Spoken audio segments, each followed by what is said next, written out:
Le grand direct de l'actu, Jean-Marc Morandini. Dans 2 semaines, les députés débattront du paquet de cigarettes neutres. Les gérants de bureaux de tabac sont vent debout contre cette proposition sur les modèles australiens ou en cours d'adoption en Angleterre et en Irlande. Le paquet neutre, c'est-à-dire sans marque apparente, a toutes les chances d'arriver en France en 2015. Pour en parler avec nous, notre invité ce matin dans le grand direct de l'actu, Pascal Monredon, bonjour. Merci d'être avec nous. Vous êtes président de la Confédération des buralistes. Alors, j'ai du mal à comprendre ce qui vous inquiète. Vous avez peur de vendre moins de cigarettes et d'avoir des chiffres d'affaires en baisse ? Non, ce qui nous inquiète surtout, c'est d'augmenter encore le marché parallèle. Il faut savoir que la France est déjà le pays d'Europe continentale où le prix du tabac est le plus cher. La France, par rapport au prix, a 25% de la consommation qui échappe à tout contrôle. Au bas mot, c'est 3 milliards de fiscalité. Si en plus, alors que les autres pays nous entourant, qui ne bougent pas eux, par rapport au prix du tabac et par rapport au paquet générique, la France va se retrouver... Le paquet générique devrait arriver en Angleterre, en Irlande par exemple. Oui, ce sont des îles. Et puis le modèle de distribution est complètement différent puisque le tabac est vendu absolument partout. Mais pour en revenir à notre pays, le paquet générique fera augmenter le marché parallèle parce que nous prenons le temps d'écouter nos clients. Ils nous disent déjà nous sommes tentés d'aller acheter ailleurs par rapport au prix. Si en plus on rajoute le visuel, on va y aller encore plus facilement. C'est pas parce qu'il n'y a pas de logo que les gens vont aller acheter le paquet. Oui. Ils vont pas aller pour ça acheter les cigarettes ailleurs. Ils y vont déjà par rapport au prix, ils iront encore plus par rapport au visuel. En tout cas, vous savez que nous avons lancé une grande campagne de communication, on pose la question à nos clients et ils sont très clairs. Mais le problème, c'est votre chiffre d'affaires, il faut dire les choses. C'est juste ça le problème, c'est l'argent. Absolument pas. On ne parle pas d'argent et nous sommes tout à fait d'accord qu'il faut faire baisser le tabagisme en France. Mais à ce sujet, je voudrais quand même rappeler que les buralistes français sont toujours entre le marteau et l'enclume. Nous sommes condamnés par la santé, parce qu'on imagine que si demain il n'y a plus de buralistes, on aura résolu le problème du tabagisme. Ce n'est pas du tout le cas. Ce que nous demandons, nous, c'est que les buralistes français soient traités de la même façon que les autres pays européens.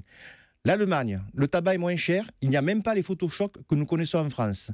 Tous les autres pays nous entourant ne sont pas du tout d'accord pour mettre en ce moment les photochocs voulus par Marisol Touraine. Mais parce que vous avez peur de vendre moins de cigarettes, c'est ça le fond du problème. Pourquoi vous ne le dites pas? Non, on n'a pas peur de vendre moins de cigarettes. On sait que chaque année, on en vend toujours un petit peu moins.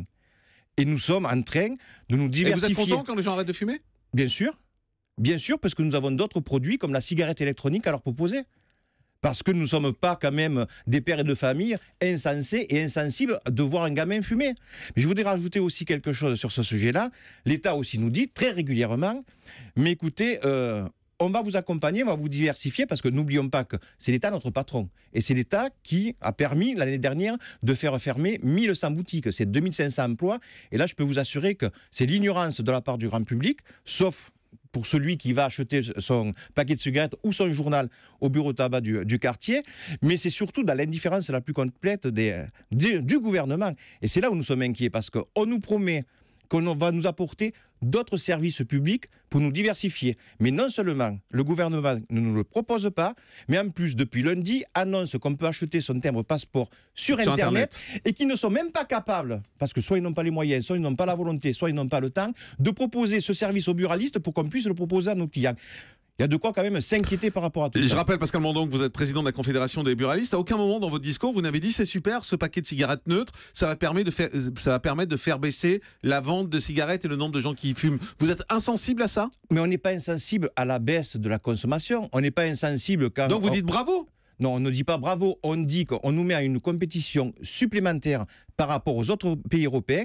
On ne dit pas qu'il ne faut rien faire. Ce que nous proposons à Marisol Est-ce que vous Touraine, applaudissez au fait que les paquets de cigarettes neutres vont faire sans doute baisser la consommation de cigarettes? Absolument vous pas. Dites bravo? Non, on ne dit pas bravo puisque ça ne marche pas en Australie. On ne dit pas bravo parce que... En Australie, après l'application du paquet neutre en 2012, il y a eu 78% de gens en plus qui ont appelé les centres de service pour arrêter de fumer. Eh bien, c'est une bonne chose. Mais ce qu'il faut savoir, c'est que la consommation a baissé dans les points de vente réguliers, mais que le trafic a augmenté. Donc, de qui se moque-t-on? Mais je voudrais vraiment insister sur le fait que nous avons fait des propositions auprès de Marisol Touraine. Nous lui avons dit, on pourrait, dans le cadre de la diversification, vendre des patchs, pourquoi pas?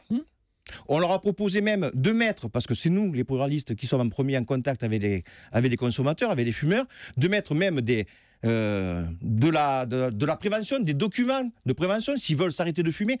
Tout ça a été balayé d'un revers de manche en nous disant non, vous ne pensez qu'à votre tiroir caisse. Je crois qu'il faut arrêter de parler comme ça du réseau des buralistes, parce qu'encore une fois, si demain on n'existe plus, il y aura toujours des fumeurs, on n'aura pas résolu le problème, de 25% on passera à 30-35% de la consommation, et puis entre nous, Jean-Marc, entre nous, si on parle de prévention, si on parle de faire baisser le tabagisme, quelle crédibilité a Marisol Touraine, Madame la ministre de la Santé, alors que 25% de la consommation échappe à tout contrôle, au-delà de 3 milliards de fiscalité que l'on perd. Ce n'est pas sérieux, nous sommes les boucs émissaires, c'est ce que nous condamnons. Donc ce que vous dites aujourd'hui, c'est si on nous trouve des compensations, on est prêt à accepter ces paquets?